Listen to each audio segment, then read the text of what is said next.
মুস্তাফিজকে বাদ দিয়ে দল গঠন সহ আইসিসির ৩ পরামর্শ নাকচ ক্রীড়া উপদেষ্টার। বললেন, ভারতে বাংলাদেশ বিদ্বেষী পরিবেশ টি-20 বিশ্বকাপ খেলা সম্ভব নয়। মুস্তাফিজকে অপমানের মানে বাংলাদেশকেই অপমান, মন্তব্য মির্জা ফখরুলের। ঢাকার বাইরে প্রথম সফরে তারেক রহমান সিলেটকে বেছে নেয় উচ্ছ্বসিত বিএনপি নেতাকর্মীরা।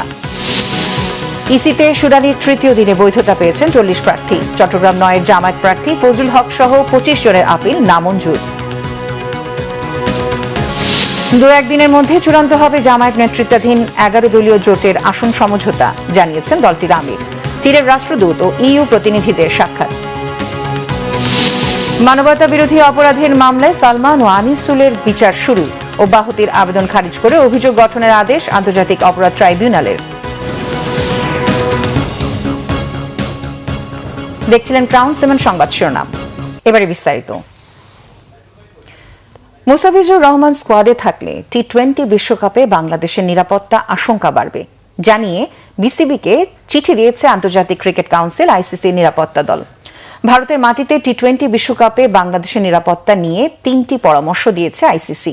মুস্তাফিজকে বাদ দেওয়ার পাশাপাশি সমর্থকদের বাংলাদেশের জার্সি পরা আর নির্বাচনের সময় ভারতে নিরাপত্তার শঙ্কা বাড়বে বলে জানিয়েছে আইসিসি।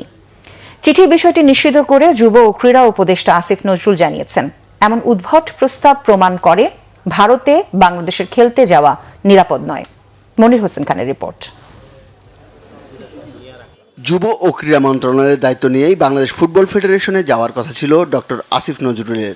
বেশ কয়েকবার সময় দিয়েও শেষ পর্যন্ত সোমবার বাফুফে ভবনে পা রাখেন যুব ও ক্রীড়া উপদেষ্টা। তবে ফুটবল নয়, সবার আগ্রহ ছিল ক্রিকেট নিয়ে। ক্রীড়া উপদেষ্টাও জানতেন ক্রিকেটই থাকবে আলোচনায়, তাই নিজেই জানিয়ে দিলেন আইসিসির নিরাপত্তা কমিটির চিঠির কথা। টি-20 বিশ্বকাপে বাংলাদেশ ক্রিকেট দলের নিরাপত্তা প্রশ্নে 3টি পরামর্শ দিয়েছে আইসিসি।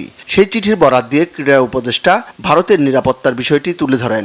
আইসিসির যে সিকিউরিটি টিম আছে, সিকিউরিটি দায়িত্বে যারা আছে, তারা একটা চিঠি দিয়েছে। সেই চিঠিতে বলা হয়েছে 3টা জিনিস হলে বাংলাদেশ টিমের নিরাপত্তা আশঙ্কা বাড়বে। একটা হচ্ছে বাংলাদেশ টিমে যদি মুস্তাফিজ অন্তর্ভুক্ত হয়।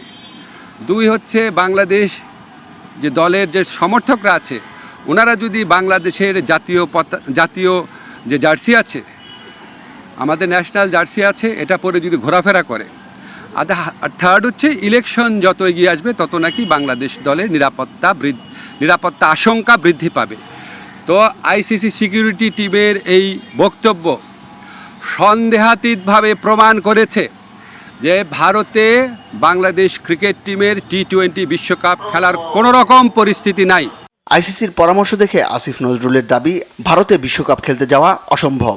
আইসিসি যদি আশা করে আমরা আমাদের শ্রেষ্ঠ বোলারকে বাদ দিয়ে আমরা ক্রিকেট টিম করব, আমাদের যারা সমর্থক আছে তারা বাংলাদেশের জার্সি পরতে পারবে না, আর আমরা ক্রিকেট খেলার জন্য বাংলাদেশের নির্বাচন পিছিয়ে দিব, এর চেয়ে উদ্ভট, অবাস্তব, অযৌক্তিক কোনো প্রত্যাশা হতে পারে না।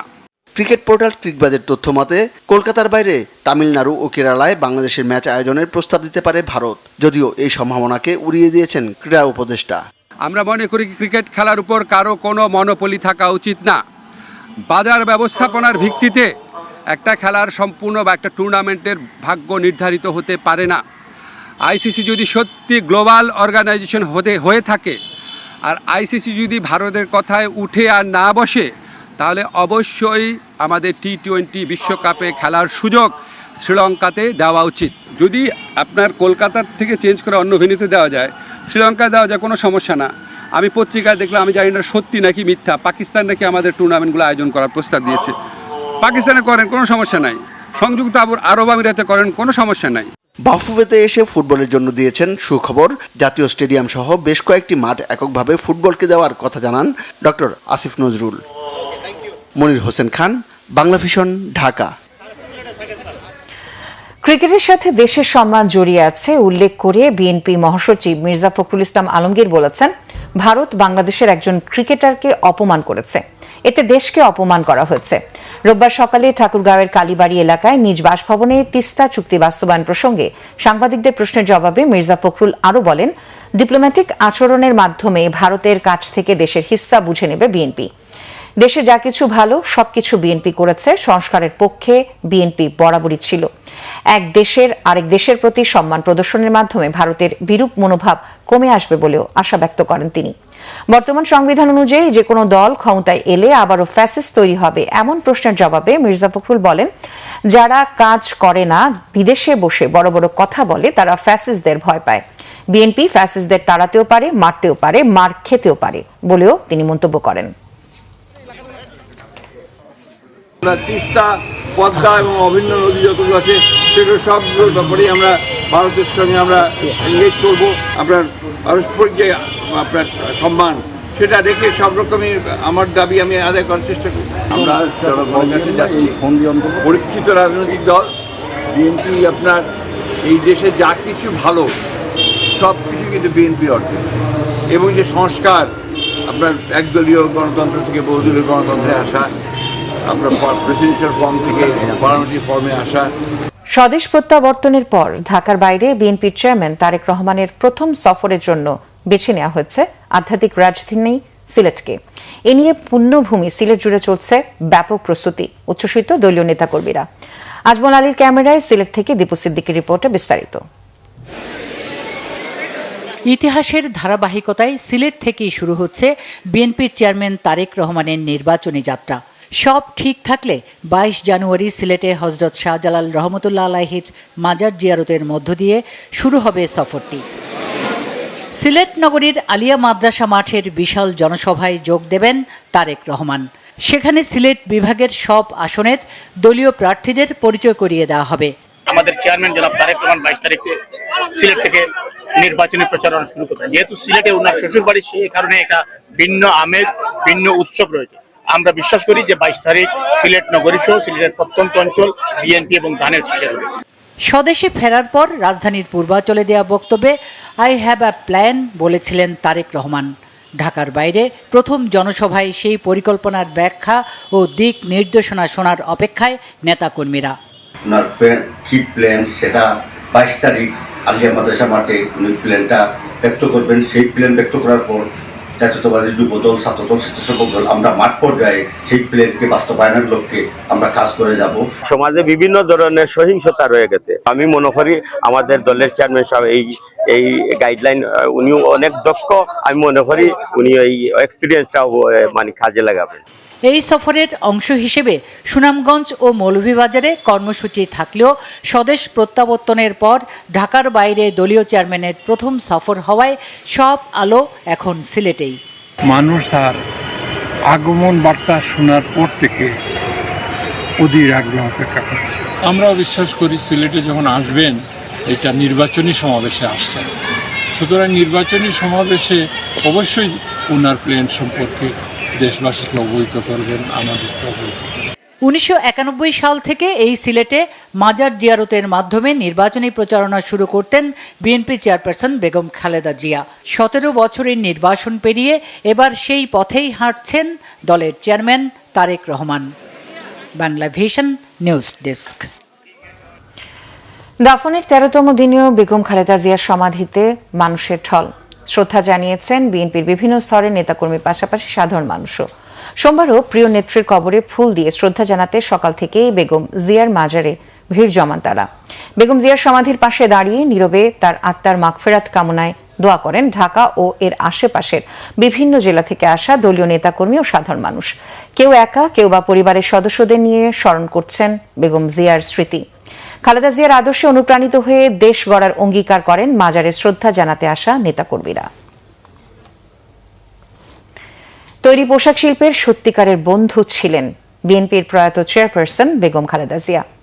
90 দশকের শুরুতে এই শিল্প যখন ক্রান্তিকাল অতিক্রম করছিল, সেই দুঃসময়ে নগদ প্রণোদনা সহ বিভিন্ন সুবিধা দিয়ে পথ চলা সহজ করে দেন তিনি। বেগম খালেদা জিয়ার বিদেহী আত্মার মাগফিরাত কামনায় এক শোক সভা ও দোয়া মাহফিলে এ কথা বলেন তৈরি পোশাক শিল্পের মালিকরা। বিজেএমএর সাবেক সভাপতি কাজী মনিরুজ্জামান বলেন, গণতন্ত্র প্রতিষ্ঠায় বেগম জিয়া আপোষহীন থাকার পাশাপাশি পোশাক শিল্প খাতের উন্নয়নে ব্যাক টু ব্যাক এলসি সুবিধা এবং ইউডি সুবিধা চালু সহ বিভিন্ন পদক্ষেপ নেন। বিজেএমএর ভারপ্রাপ্ত সভাপতি সেলিম রহমান বলেন, 2004 সালে শুল্ক ও কোটামুক্ত সুবিধা বিলুপ্তির দুঃসময়ে বেগম জিয়া জাতীয় সমন্বয় কমিটি গঠনের মাধ্যমে গুরুত্বপূর্ণ ভূমিকা পালন করায় বিশ্ববাজারে শক্তিশালী অবস্থানে পৌঁছে বাংলাদেশ। বেগম জিয়া চলে গেলে তার দর্শন সবার আগে বাংলাদেশ চিরদিন জাগ্রত থাকবে বলে মনে করেন ব্যবসায়ীরা। তিনি ছিলেন আমাদের পোশাক শিল্পের সত্যিকারের বন্ধু। আমরা প্রথম RMGতে $1 বিলিয়ন মাইলস্টোন যখন ক্রস করেছি ওনার টেনিওরে। কোটা যখন উঠে যায় 2005 আই বিলিভ, অনেকে ভয়ে ছিলাম কি হবে।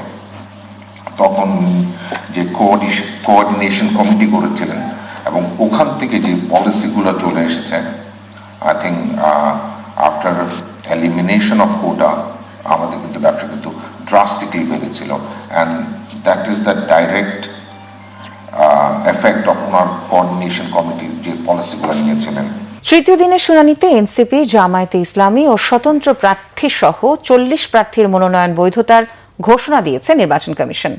নামঞ্জুর হয়েছে আজ 25 জনের আপিল। এর মধ্যে দ্বৈত নাগরিকত্বের কারণে চট্টগ্রাম 9 আসনে জামায়াতের প্রার্থী AKM ফজলুল হকের আপিল নামঞ্জুর করেছে ইসি। এদিকে শুনানির পর বৈধতা পেয়ে রাষ্ট্র সংস্কার আন্দোলনের সভাপতি হাসনাত কাইয়ুম অভিযোগ করেন নির্বাচন বানচালের চেষ্টা চলছে। অন্যদিকে জিএম কাদেরের নেতৃত্বাধীন জাতীয় পার্টি অন্য অংশের সাথে একীভূত হতে ইচ্ছুক বলে জানিয়েছেন দলটির মহাসচিব ব্যারিস্টার শামীম হায়দার পাটোয়ারি। আরিফিন শাওনের রিপোর্ট। তৃতীয় দিনের মতো নির্বাচন কমিশনে চলছে আপিল শুনানি। বিভিন্ন কারণে মনোনয়ন বাতিল হওয়া প্রার্থীরা আপিল করেন নির্বাচন কমিশনে। 3 দিনে শতাধিক প্রার্থী মনোনয়নের বৈধতা পেয়েছেন। এদিকে মনোনয়ন ফিরে পেয়ে উচ্ছ্বসিত হয়ে ওঠেন অনেক প্রার্থী। আসলে বলার ভাষা নেই।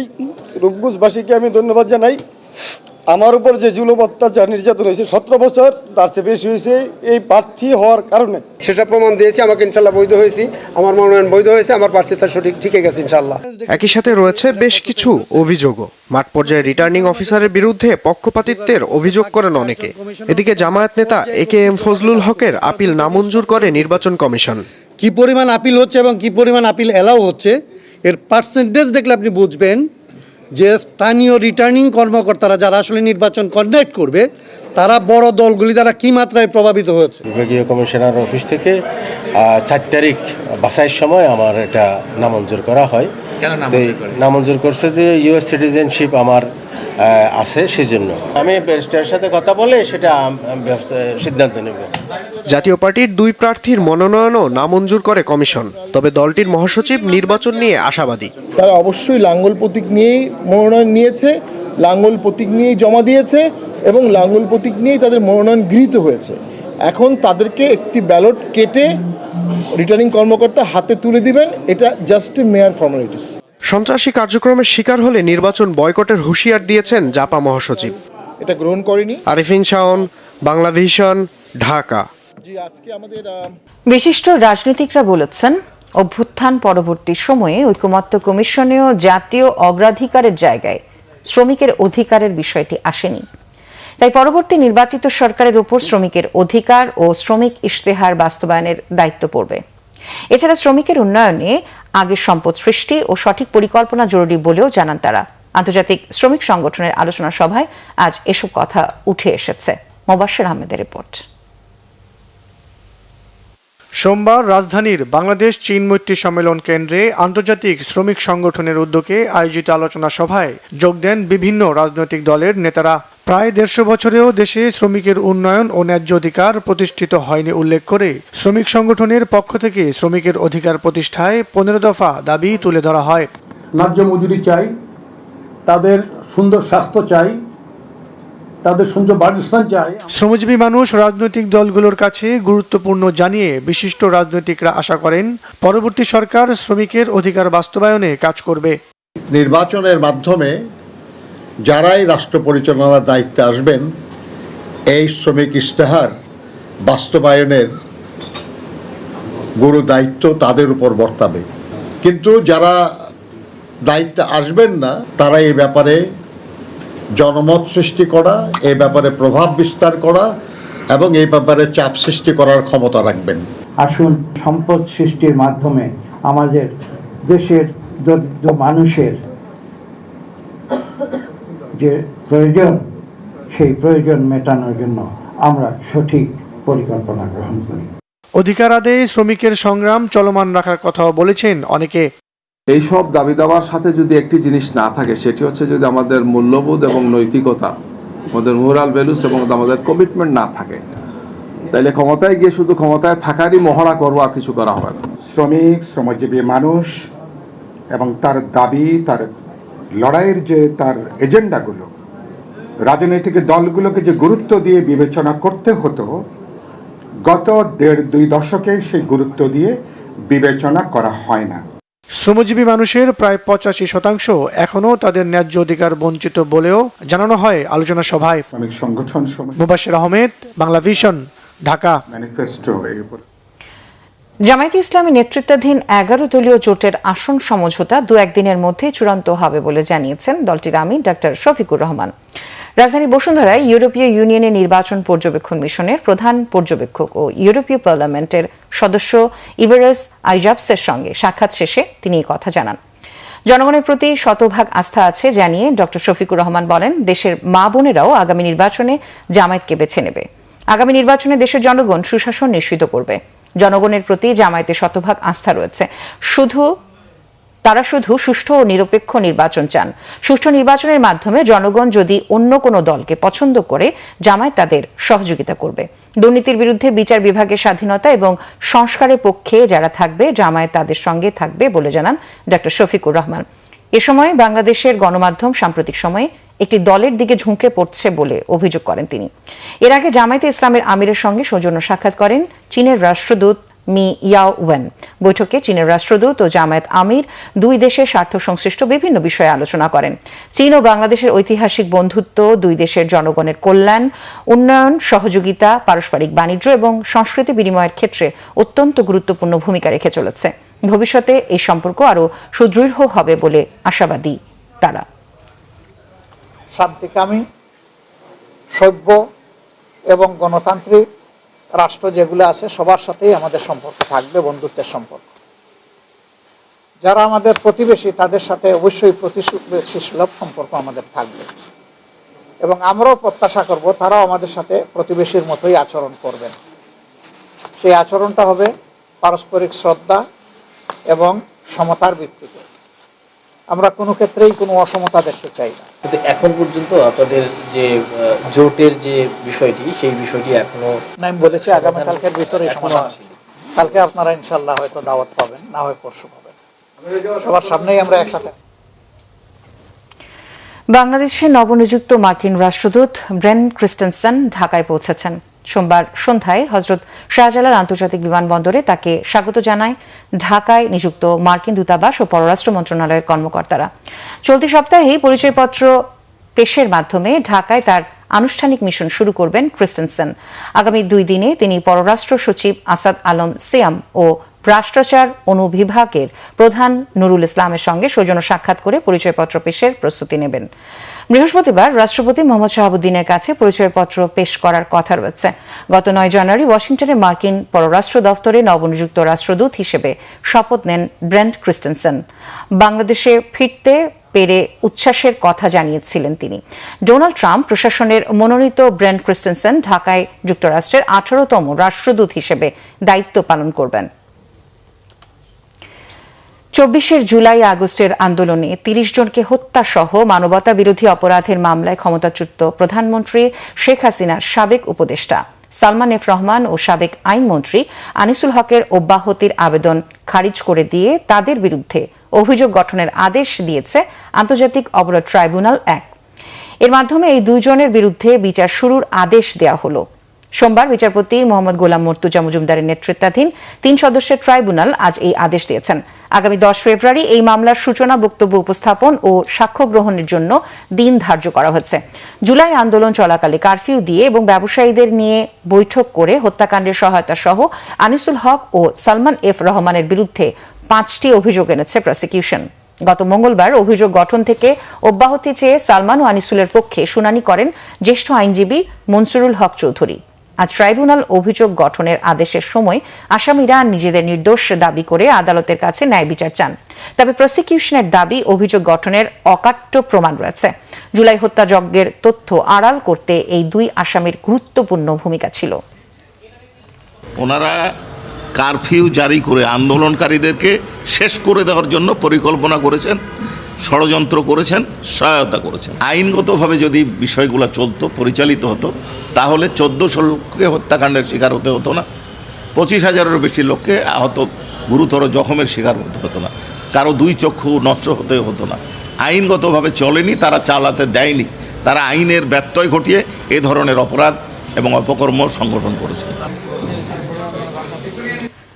অনৈতিক প্রস্তাবে রাজি না হওয়ায় বনশ্রীতে স্কুল শিক্ষার্থী ফাতেমা আক্তার লিলিকে ধারালো অস্ত্র দিয়ে হত্যা করে রেস্তোরাঁ কর্মচারী মিলন। বাগেরহাট থেকে গ্রেফতারের পর বিকেলে রাজধানীর কারওয়ান বাজারে এক সংবাদ সম্মেলনে এ তথ্য জানিয়েছে র্যাব। ঘাতক মিলনের বিরুদ্ধে একাধিক মাদক মামলা রয়েছে বলেও জানায় র্যাব। বিস্তারিত ফজলে রাব্বির রিপোর্টে। রাজধানীর দক্ষিণ বনশ্রীতে স্কুল শিক্ষার্থী ফাতেমা আক্তার লিলি হত্যাকাণ্ডের রহস্যজট খুলতে সিসি ক্যামেরার ফুটেজও বোনের সন্দেহই সত্য হলো। র্যাবের হাতে ধরা পড়ল ফাতেমা আক্তারের বাবার খাবার হোটেলের কর্মচারী মিলন মল্লিক। ঘটনার পর বাগেরহাটে আত্মগোপনে চলে যায় মিলন। পরে তথ্য প্রযুক্তি ও গোপন তথ্যের ভিত্তিতে তাকে গ্রেপ্তার করে ঢাকায় নিয়ে আসে র্যাব। রাজধানীর কারওয়ান বাজারে সংবাদ সম্মেলনে র্যাব 3-এর অধিনায়ক জানান, মিলন প্রাথমিক জিজ্ঞাসাবাদে হত্যার বিষয়ে স্বীকারোক্তি দিয়েছে। প্রাথমিক জিজ্ঞাসাবাদে গ্রেফতারকৃত আসামি মোহাম্মদ মিলন মল্লিক এই হত্যাকাণ্ডের সাথে জড়িত থাকার অভিযোগ স্বীকার করেন। ছোট মেয়ে ফাতেমা সহ 2 মেয়েকে ঢাকায় রেখে স্ত্রী, ছেলে ও ছেলের বউ সহ গেল বুধবার গ্রামের বাড়ি হবিগঞ্জে যায় ফাতেমার পরিবার। এই সুযোগে ফাঁকা বাসা পেয়ে অনৈতিক প্রস্তাব দেয় মিলন। পরে সেই প্রস্তাবে রাজি না হওয়ায় শনিবার দুপুরে ধারালো অস্ত্র দিয়ে হত্যা করা হয় ফাতেমাকে। ঘটনার দিন ভিকটিমের বড় বোন যখন জিমের উদ্দেশ্যে বের হয়ে যান, আসামির পূর্ব পরিকল্পনা অনুযায়ী পূর্ব থেকে সংগৃহীত নাইলনের দড়িসহ ভিকটিমের বাসায় পুনরায় যান এবং অনৈতিক প্রস্তাবের ব্যাপারে আবার তাকে জানান। আসামির অনৈতিক প্রস্তাবে রাজি না হওয়ায় ভিকটিমকে এক পর্যায়ে ধস্তাধস্তির এক পর্যায়ে তাকে পিছন থেকে নাইলনের দড়ি দিয়ে তার গলায় শ্বাসরোধ করে তাকে হত্যা করার চেষ্টা করেন। লোক সমাগম হওয়ার ভয়ে রান্নাঘরে থাকা বটি দিয়ে আসামি ভিকটিম গলা কেটে হত্যা করেন। ঘাতক মিলনের বিরুদ্ধে এর আগেও মাদকের মামলা থাকার তথ্য পেয়েছে র্যাব। ফজলে রাব্বি, বাংলা ভিশন, ঢাকা। দেশের নিরাপত্তা নিশ্চিতে পেশাদার গোয়েন্দা সংস্থা, শক্তিশালী সশস্ত্র বাহিনী এবং রাজনীতিমুক্ত পুলিশ বাহিনী গড়ে তোলার উপর জোর দিয়েছেন বিশ্লেষকরা। নিরাপত্তা নিশ্চিতে নির্বাচনের পর সরকারি ও বিরোধী দল মিলে একটি জাতীয় কমিশন গঠনের প্রস্তাব দেন তারা। আসন্ন নির্বাচনে ভোটারদের নিরাপত্তা নিশ্চিত করতে না পারলে গণতান্ত্রিক উত্তরণ বাধাগ্রস্ত হবে বলে মনে করেন তারা। রিপোর্ট করেছেন ইমরুল কায়েস। নিরাপত্তা ও আইন শৃঙ্খলা বাহিনীর চ্যালেঞ্জ নিয়ে রাজধানীর সিরিডাপ মিলনায়তনে সেমিনার আয়োজন করে centre for governance studies CGS. এতে বক্তারা বলেন, আসন্ন নির্বাচনের সামনে দেশের অভ্যন্তরীণ নিরাপত্তা পরিস্থিতি উদ্বেগজনক। পুলিশ সহ নিরাপত্তার দায়িত্বে নিয়োজিত আইন শৃঙ্খলা বাহিনীর সদস্যরা ঠিকমতো দায়িত্ব পালন করতে পারছেন না। এই পুলিশকে চালাচ্ছে কে? এই পুলিশ আমার কাছে প্রতিবার হয়েছে নির্বাচন কমিশনের অধীনে তারা কাজ করছে না, তারা নির্বাহী বিভাগের অধীনে কাজ করছে। আমি যখন জিজ্ঞেস করলাম যে আপনারা এই অর্ডার করতে পারেন কত উপর থেকে, কত উপর আমি জানি না, আল্লাহ জানেন। অর্থাৎ সেই ফ্যাসিবাদে যে এত রক্তপাতের ভিতর দিয়ে বিতাড়িত হলো, সেই ব্যবস্থাগুলোই এখন পর্যন্ত বহাল আছে। এখন তো পলিটিক্যাল পার্টি ক্ষমতায় নাই, তাহলে এই যে একটা স্বাধীন পুলিশ কমিশন যারা ইন্ডিপেন্ডেন্টলি, যেখানে শুধু মানে সিভিল সোসাইটির লোক থাকবে, বিরোধী দলের লোক থাকবে, আপনারা রেখেছেন প্রস্তাব, আটকে দিল। এই নির্বাহী বিভাগের নিয়ন্ত্রণ থেকে যদি আমরা এই কতগুলো অটোনোমাস বা ইন্ডিপেন্ডেন্ট স্থানীয় সরকার কমিশন করার প্রস্তাব করা হয়েছে। বিভাজনগুলো আসলে আমাদের জাতীয় নিরাপত্তা, যত পুলিশ দেন আপনি, এই পুলিশ কাজ করার, আপনি পুলিশ কমিশন করেন আর নানান কিছু করতে পারেন, এগুলো আসলে আলটিমেটলি কাজ করবে না, কারণ আমরা নীতিগতভাবে নিজেরা একমত হইনি যে আমরা এটা মেনে চলবো। বক্তারা অভিযোগ করেন, বিগত আমলের অপরাধীরা নির্বিঘ্নে দেশ ছেড়ে পালিয়ে গেছে, এখনও অনেকে পালাচ্ছে। তারা বিদেশে বসে দেশের নিরাপত্তা বিঘ্নিত করতে পারে বলে আশঙ্কা বিশ্লেষকদের। একটা ফেসিজম, একটা স্বৈরতান্ত্রিকতা পরিহার করে ভবিষ্যতে যারা আসবে তারা কিভাবে ফেসিজম সৃষ্টি না হয়, স্বৈরতান্ত্রিকতা সৃষ্টি না হয়, সেইটা কিভাবে কার্ভ করবে, সেইটা কিভাবে প্রতিরোধ করবে, that is the challenge in front of the incoming party coming to power. সরকারি দল, বিরোধী দল এবং সিভিল সোসাইটি মিলে আগামী সরকার একটা গঠন করবে, ন্যাশনাল কনসেনসাস কাউন্সিল, যারা দিনের পর দিন বসবে এবং জাতীয় ঐক্যমতের ভিত্তি কি সেটা তৈরি করবে। জনগণের ইচ্ছার কারণে একটা রাজনৈতিক দল ক্ষমতায় আসুক এবং যেই দলই ক্ষমতায় আসুক না কেন, they have to remember power is very temporary. এটা আমরা অগাস্টে ইতিহাস থেকে দেখেছি। এবং তাদেরকে এমনভাবে কাজ করতে হবে যাতে জনগণের ভালোবাসা পেয়ে তা আবার পুনরায় নির্বাচিত হয়। রাষ্ট্রের নিরাপত্তায় পরবর্তী নির্বাচিত সরকার সর্বোচ্চ অগ্রাধিকার দেবে বলে আশা বক্তাদের। নেতৃবৃন্দ, ইমরুল কায়েস, বাংলা ভিশন, ঢাকা। অন্তর্বর্তী সরকারের উপদেষ্টা পরিষদের চেয়ে আমলাতন্ত্রের একটি অংশ বেশি প্রভাবশালী বলে মন্তব্য করেছেন ট্রান্সপারেন্সি ইন্টারন্যাশনাল বাংলাদেশ টিআইবি নির্বাহী পরিচালক ইফতেখারুজ্জামান। রাজধানীর ধানমন্ডিতে টিআইবির কার্যালয়ে আয়োজিত সংবাদ সম্মেলনে তিনি কথা বলেন। ডক্টর ইফতেখারুজ্জামান বলেন, উপদেষ্টা পরিষদ কোনো কাগজে সই করবে, কোন সিদ্ধান্ত নিবে, সেই সিদ্ধান্ত আসলে উপদেষ্টা পরিষদ নিতে পারে না। এই সিদ্ধান্ত নেন আমলাতন্ত্রের ভেতরের অত্যন্ত ক্ষমতাবান ব্যক্তিরা। বলেন, দীর্ঘ সময় সরকারের কাছ থেকে দেখে তিনি বুঝেছেন কোন সিদ্ধান্তে কোন উপাদান থাকবে, কোনটি থাকবে না তা নির্ধারণ করে দেয় আমলাতন্ত্রের প্রভাবশালী অংশ। এক্ষেত্রে শুধু তাদের স্বার্থ, গোষ্ঠী স্বার্থ নয়, বরং রাজনৈতিক স্বার্থেরও প্রতিফলন ঘটে। টিআইবি নির্বাহী পরিচালক বলেন, সামান্য কয়েকটি ব্যতিক্রম ছাড়া সরকার একতরফাভাবে অংশীজনের সম্পৃক্ত না করে অধ্যাদেশ প্রণয়ন করেছে। আইন প্রণয়ন ও জনস্বার্থ সংশ্লিষ্ট সিদ্ধান্ত গ্রহণের ক্ষেত্রে প্রত্যাশিত স্বচ্ছতা ও স্বপ্রণোদিত তথ্য প্রকাশের চর্চার উদাহরণ সরকার সৃষ্টি করতে পারেনি। অন্তর্বর্তী সরকার জুলাই সনদ লঙ্ঘন করে পরবর্তী সরকারকে লঙ্ঘনের পথ দেখিয়েছে বলেও মন্তব্য তার। সরকার সংস্কারের নামে যতটুকুই করেছে তার প্রায় সব ক্ষেত্রেই বাস্তবে লক্ষ্যভ্রষ্ট হচ্ছে। গণভোটের সিদ্ধান্ত ছাড়া সংস্কার কমিশনের প্রতিবেদনে বাস্তবায়নের কোনো বাস্তবসম্মত কর্মপরিকল্পনা নেই বলেও মন্তব্য করেন টিআইবির নির্বাহী পরিচালক। কথা ছিল বা প্রত্যাশা ছিল, সেক্ষেত্রে ব্যর্থতার কারণে যেটা হয়েছে, রাজনৈতিক ও প্রশাসনিক কর্তৃত্বের প্রতিনিধিত্বকারী যে আর্থিক বিভাগ সরকারের, সেই আর্থিক বিভাগেরই কর্তৃত্বাধীন এই দুটি বিভাগ হয়ে থাকবে, যার ফলে সরকার এবং রাজনৈতিক কর্তৃত্ব রাজস্বের উপরে, জাতীয় রাজস্ব কর্তৃপক্ষের উপর অব্যাহত থাকবে। এটি কোনো অবস্থায় উচিত ছিল না, প্রয়োজন ছিল না, সম্পূর্ণ প্রশ্নবিদ্ধ। এবং স্বরাষ্ট্র উপদেষ্টা অবসরপ্রাপ্ত লেফটেন্যান্ট জেনারেল জাহাঙ্গীর আলম চৌধুরী বলেছেন, জাতীয় নির্বাচন অবাধ, সুষ্ঠু, শান্তিপূর্ণ ও উৎসবমুখর পরিবেশে অনুষ্ঠানের লক্ষ্যে সারা দেশের 42,766 ভোট কেন্দ্রের প্রতিটিতে 13 জন করে মোট 5,55,958 জন আনসার ভিডিপি সদস্য দায়িত্ব পালন করবেন। দুপুরে বাংলাদেশ আনসার ও ভিডিপি একাডেমির ইয়াদ আলী প্যারেড গ্রাউন্ডে 41তম বিসিএস কর্মকর্তা, উপজেলা আনসার ভিডিপি প্রশিক্ষক এবং আনসার ব্যাটালিয়ন 26 ও 27তম ব্যাচের মৌলিক প্রশিক্ষণ সমাপনী পাসিং আউট প্যারেড অনুষ্ঠানে প্রধান অতিথির বক্তব্যে তিনি এসব কথা বলেন। তিনি বলেন, গত বছরের আগস্ট মাস থেকেই আনসার ও ভিডিপি সুপরিকল্পিত ও সমন্বিত প্রস্তুতি গ্রহণ করে আসছে। এর মধ্যে প্রায় 56,000 উপজেলা, থানা, কোম্পানি আনসার, 2,55,000 ভিডিপি সদস্য এবং 3,000-এরও বেশি আনসার ব্যাটালিয়ন সদস্যকে মৌলিক প্রশিক্ষণ দেওয়া হচ্ছে। একই সঙ্গে নির্বাচনী দায়িত্ব পালনে 4.5 লক্ষাধিক সদস্যকে STDMS সফটওয়্যারের মাধ্যমে তালিকাভুক্ত করা হচ্ছে। তিনি আরও বলেন, নির্বাচনে অনৈতিক, পক্ষপাতমূলক কর্মকাণ্ড থেকে নিজেদের বিরত থাকতে সুস্পষ্টভাবে নির্দেশনা দেওয়া হচ্ছে। সবাইকে কাঁধে কাঁধ মিলিয়ে সততা, নিষ্ঠা ও পেশাদারিত্বের সাথে দায়িত্ব পালনের অঙ্গীকার করার কথাও বলেন তিনি। অনুষ্ঠানে সেরা নৈপুণ্য ও পেশাদারিত্বের জন্য 4 জন নবীন প্রশিক্ষণপ্রাপ্ত সদস্যকে ক্রেস্ট দেওয়া হয়।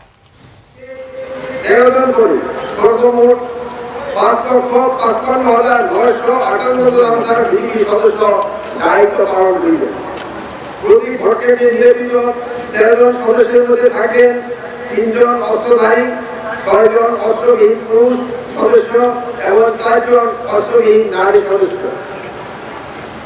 এবং অতিরিক্ত নিরাপত্তা ব্যবস্থায় অংশ হিসেবে প্রতি কেন্দ্রে নিয়োজিত 3 জন অস্ত্রধারী সদস্যের মধ্যে থেকে একজন নির্বাচন কার্যকরী সবাই রিটার্নিং অফিসারের সঙ্গে সার্বক্ষণিক দায়িত্ব পালন করবেন।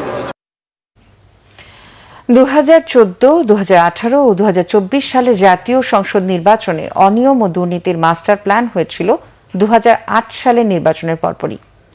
সে সময় প্রধানমন্ত্রী শেখ হাসিনার প্রত্যক্ষ নির্দেশনায় নির্বাচন নিয়ে এই পরিকল্পনা বাস্তবায়ন করেছিল পুলিশ, প্রশাসন, ইসি ও রাষ্ট্রীয় গোয়েন্দা সংস্থার একাংশ।